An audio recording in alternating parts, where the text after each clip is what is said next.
Ang ating pong makakausap next ay si Mr. Lorenzo Mendoza. Nasa Matanao National High School siya kanina. Sir, good evening. Good evening po, Ma'am Chiki and Miss Maricel. Tama po, nasa Matanao National High School po ako kanina nung mabalita ako po na may gumuhong gusali. Kasi ang unang balita po, isang bagong gusali sa Matanao National High School ang gumuho. Kaya nga biniripika ko po na personal talaga dahil 7 kilometers lang po yung layo doon sa school kung saan meron kaming, nagkandak din kami ng flag ceremony doon sa Manga National High School.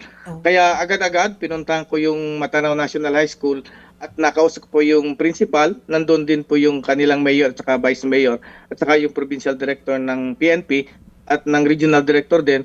At mismo nakita nila na yung gumuhong struktura ay matagal na pong for demolition.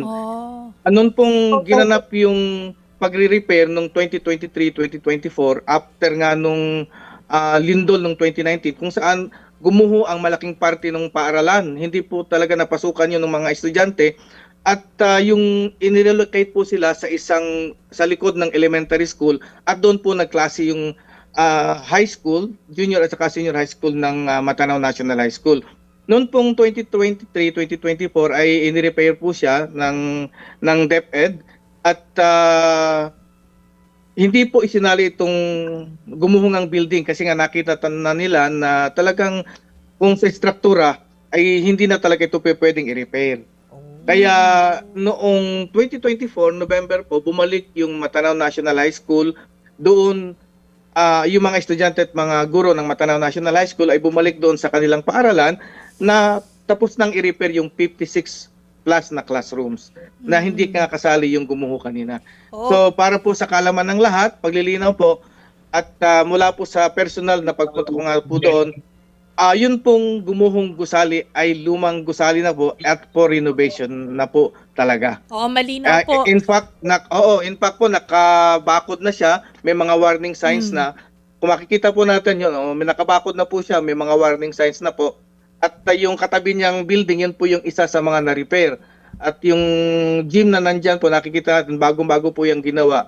At sa buong paaralan po, sa lahat ng mga ni-repair na building, yung 56 more, wala po talagang damage. Yun lang po talagang lumang gusali ang gumuho. So yun po ang gusto natin. Sabi nyo nga po, no, itong lumang gusali na for demolition po ay ito lang yung tanging nasira. Pero yung iba pong structures like the gym na bago po, na-inspect po ba natin ang iba pang mga structures dyan sa paaralan? At sure naman po tayo na structurally sound po ang iba pong structures dyan. Naririnig nyo po ako? Sorry, you're talking over me. I'm not sure kung naririnig. Okay. Naririnig po. At ganun din ang ginagawa, hindi lamang sa Matanao, kundi sa iba pang munisipalidad ng Davao del Sur kasi merong siyam na municipality ang Davao del Sur. So sa pangunguna po ng ating probinsya at yung mga municipal mayors at humingi po nga sila ng permiso sa Department of Education na kung maaari ay suspend muna ang klase for 2 days para nga mabigyan nila ng pagkakataon ng kanilang mga municipal engineer, ang ating mga provincial engineer na magsagawa ng inspeksyon. Para nga po masiguro talaga na sa pagbabalik ng ating mga kabataan, ating mga learners sa school ay talagang safe na po sila na makakapasok. At wala alalahanin na kahit magkaroon man o ipagpasuggest po natin na magkaroon pa ng mga aftershocks ay hindi na po ganoon talaga na matatakot sila. Opo. Sir, magandang gabi po. Si Maricel po ito. Kayo po ay Schools Division Superintendent ng Region 11. Ilang paaralan ng Davao del Sur po. Opo. Ilang paaralan po dyan sa area ninyo ang sakop ninyo, sir? Meron po akong 263 na paaralan po dito sa Davao del Sur. Dati na rin po itong dinaanan ng malalakas na lindol. At yun nga, masasabing maswerte ho kami ngayon na kahit ganon po kalakas ay iilan lang po o yung sinasabi po nating isolated case lang po yung mga maliliit po na danyos na nangyari dun sa mga paaralan. So far po dun po sa sinasabi ninyo na 260 plus na public schools, opo, gaano kadami po doon yung kumbaga nagkaroon po ng damage? Bagamat sabi nga po ninyo isolated, ilan po doon? Based sa report po kanina, mga 2 p.m., may mga nababalita na around 30, no? 30 na mga schools na hindi ganoon kalaki ang mga damages. May tumiklap lang na kisame, may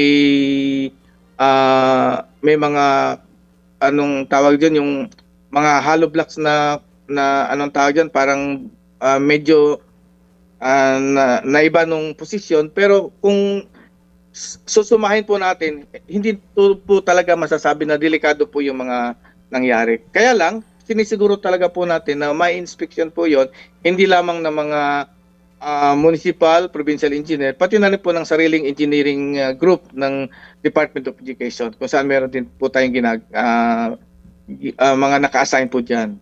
Paano po At ba ang tama- SOP, sir, kapag ganito na lumilindol? Yun pong nag-check nung integrity nung structures, galing din po sa DepEd, and usually gaano po katagal yun pong pag-i-inspect to ensure na safe for the students bago makabalik? So ngayon po, dahil napakalakas talaga, siguro aabotin na hanggang 3 araw po yung iba. Meron po namang munisipyo na kokonti lang yung mga paaralan, magiging parang 2 araw lang yung kanilang gagawin. So depende na po yan kung hanggang kailan matatapos yung kanilang pag-i-inspection.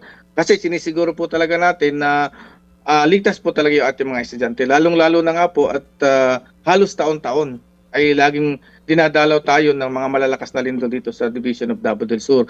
At ilan na pong beses na kinumpuni o ni-repair yung mga paaralan natin, at sinisiguro po talaga na yung mga na-repair ay hindi na kasing ganoon yung damage na mangyayari. So Yun regular nga ang napatunayan natin inspection. ngayon na hindi bumigay yung mga ni-repair na mga 56 plus classroom doon sa Matanao National High School. At tama pa yung sinabi nyo kanina na magaling at hindi pa nakakapasok sa loob ng silid-aralan yung mga bata. Nagpa-plug ceremony pa po. Lahat-lahat kasi nga Siyempre. opening ng klase. May orientation pa na nangyayari sa mga open area, so sa mga gym. Gaano po kadalas ang pag-inspect po ng structures? School structures? Anytime po na kasi minomonitor po lagi ang mga eskwelahan, kasali na po ng mga taga-munisipyo, taga-probinsya. Dahil nga po lagi tayong dinadalaw ng lindol, sinisiguro po talaga namin na magkakaroon po talaga ng regular na pag-i-inspection.